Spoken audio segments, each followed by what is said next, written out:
Ka-Express, malaking pagbabago ang hatid ng bagong eligibility rules para sa darating na 2025 Southeast Asian Games sa Thailand ngayong December. Sa halip na sumunod sa mahigpit na FIBA rules kung saan kailangang nakuha ng isang manlalaro ang kanilang passport bago mag-16 years old, ang SEA Games ay naglatag ng mas maluwag na panuntunan. Isang pasaporte lang ang kailangan at pwede ka nang lumaban bilang lokal. So ibig sabihin, bukas na ang pinto para sa mas loaded na Gilas Pilipinas lineup. At ang pinakamalaking balita, pwedeng magsama sa isang kupunan sina Justin Brownlee at Ange Kwame. Parehong naturalized, parehong may hawak na pasaporte, at parehong handang ipagtanggol ang ating gintong medalya ng Pilipinas. Pero hindi lahat ay good news. Si Kenton Malura Brown, na sanay magsilbing defensive anchor at dagdag opensa, ay malamang hindi makadalo dahil hindi ito sakop sa FIBA window. More likely no. Ayon sa kampo ni QMB, kahit gusto raw nitong muling magsuot ng Gilas jersey. Gayunpaman, hindi kukulangin ang mga gustong tumulong sa national team. Bukod kina Justin Brownlee at Ange Kwame, marami pang mga pangalan ang posibleng sumali. Ray Parks Jr., Remy Martin, Dave Aldeponso, Mike Phillips, Mason Amos, at Jason Brickman. May posibilidad ding bumalik sina Matthew Wright, Juan Achave Gomez Diliano, at SJ Belangel. Kasama ang iba pang Phil Foreign at Japan-based players na matagal nang nagpakita ng suporta para sa Gilas. Pero may isang malaking sagabal. Ang PBA, ayon sa mga sources, nagbigay na ng malinaw na posisyon ang liga, malabong i-release ang kanilang mga manlalaro at coaches para sa SEA Games. At dahil dito, posibleng hindi makita sina Brickman at ang Gomez Diliano brothers na parehong nasa PBA commitments na sa oras ng torneo. Well, kung pagbabatayan ang mga pangalan, talent at bagong eligibility rules, masasabing magiging all-star ang Gilas lineup ngayong taon. Sa pangunguna ni Justin Brownlee at Ange Kwame, at sa suporta ng mga overseas-based Pinoy, handa na tayong ipaglaban muli ang ating basketball supremacy sa Southeast Asia. At ang tanong na lang ngayon, sino kaya ang Final 12 na pipiliin ni Coach Norman Black? At sapat ba ang bagong lineup para tiyakin na ang ginto ay mananatiling nasa Pilipinas? Ka-Express, malinaw na ngayon, SEA Games Men's Basketball, eligibility rules biglang lumuwag at dahil dito, isang napaka-loaded na Gilas Pilipinas lineup ang posibleng mabuo ngayong December sa Thailand. At ayon mismo sa sources mula sa Samahang Basketball ng Pilipinas, passport lang ang kailangan para makapaglaro. At wala na ang mas strictong FIBA eligibility rule na kailangang nakuha ang passport bago mag-16 years old. So ano ang ibig sabihin nito?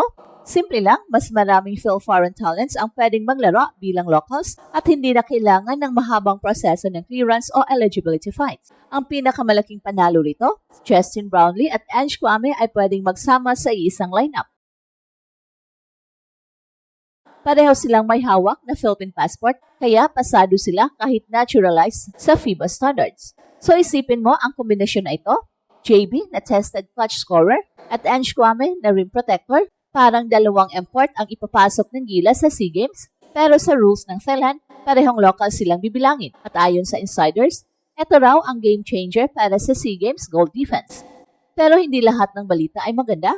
Si QMB, na sanay makatulong sa depensa at rebounding, ay parang hindi makakadalo. At ang dahilan, conflict sa schedule at hindi ito FIBA window, kaya mahirap mag-secure ng time off. More likely no, ang sagot mula sa kanyang camp. Well, kahit wala si QMB, hindi mauubusan ng firepower ang Gilas, maraming pangalan ang nagpahayag ng willingness.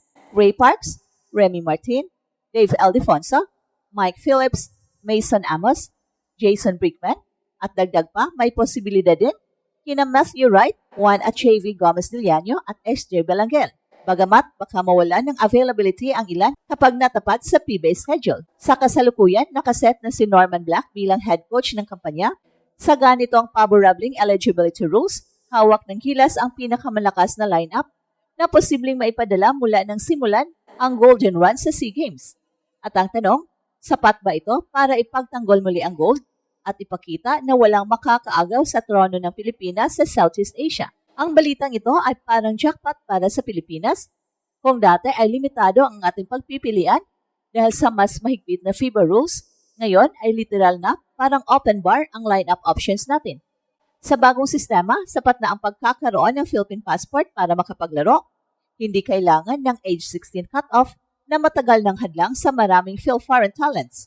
So, ibig sabihin, magkakasama sa isang kupunan, sina Justin Brownlee at Ange Kwame, dalawang naturalized players na parehong may hawak ng Philippine passport. Ang kombinasyon nilang dalawa ay maaaring magbigay ng ibang klase ng lakas sa frontcourt. Brownlee para sa versatility at scoring, Kwame naman para sa depensa at rim protection. Bukod sa kanila, nakahanay ding sumuporta sina Ray Parks, Remy Martin, Dave Aldefonso, Mike Phillips, Mason Amos at Jason Brickman. May posibilidad ding makasama sina Matthew Wright, S.J. Belangel at Andeliano Brothers kung hindi sila abala sa PBA commitments. At lalo pang lumalakas ang potensyal na lineup dahil sa dami ng Phil-foreign players na bukas sa paglaro para sa bansa. Pero may kakibat ding problema. Una, si QMB, halos sigurado hindi makapaglaro. Ayon sa kanyang camp, hindi swak ang schedule dahil wala ito sa FIBA window. Kaya mahirap para sa kanya na makakuha ng permiso. Pangalawa, malinaw ang sinabi ng PBA na posibleng hindi nila payagan ang kanilang mga players at coaches na sumali sa SEA Games. At dito magiging mahalaga ang diskarte ng SVP at ni Coach Norman Black. Kung matuloy ang ganitong kaluwag na eligibility rules, nasa kanila ang bola para buuin ang pinaka-loaded na Gilas SEA Games team sa kasaysayan.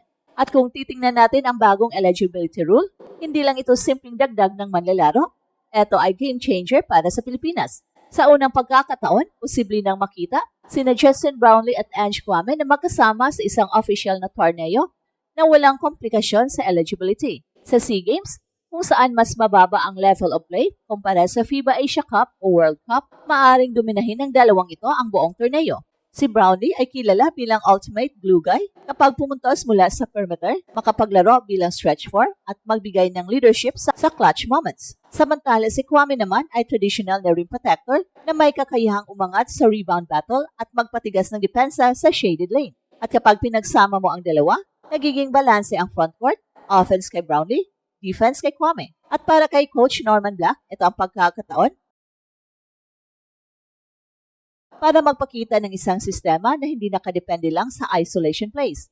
Dahil loaded ang lineup, maaari niyang ipatupad ang high-tempo game na historically ay bagay sa Gilas sa SEA Games. So isipin mo ang kombinasyon, Jason Brickman bilang playmaker, Remy Martin at Ray Parks bilang scorer sa wings, tapos nasa ilalim si Ange Kwame at Justin Brownlee. Sa ganitong rotation, may spacing, may ball movement at higit sa lahat, may depensa laban sa mas maliliit na kalaban sa rehiyon. Pero hindi rin mawawala ang mga hamon. Una, kung totoo ngang hindi magpapahiram ng players ang PBA, mawawala ang ilang reliable na piraso tulad ni Sergio Perez o Junmar Fajardo na dati ay inaasahan. At pangalawa, hindi rin sigurado ang chemistry ng mga Phil-foreign players na matagal nang hindi nagsasama sa isang sistema. Kahit magaling sina Brickman o S.J. Belangel bilang point guard, kailangan pa rin pagdugtungin ang kanilang playing style ina Justin Brownlee at Ange Kwame. At eto ang Express Info kung saan bawat kwento ginulat ang mundo. Don't forget to like and subscribe.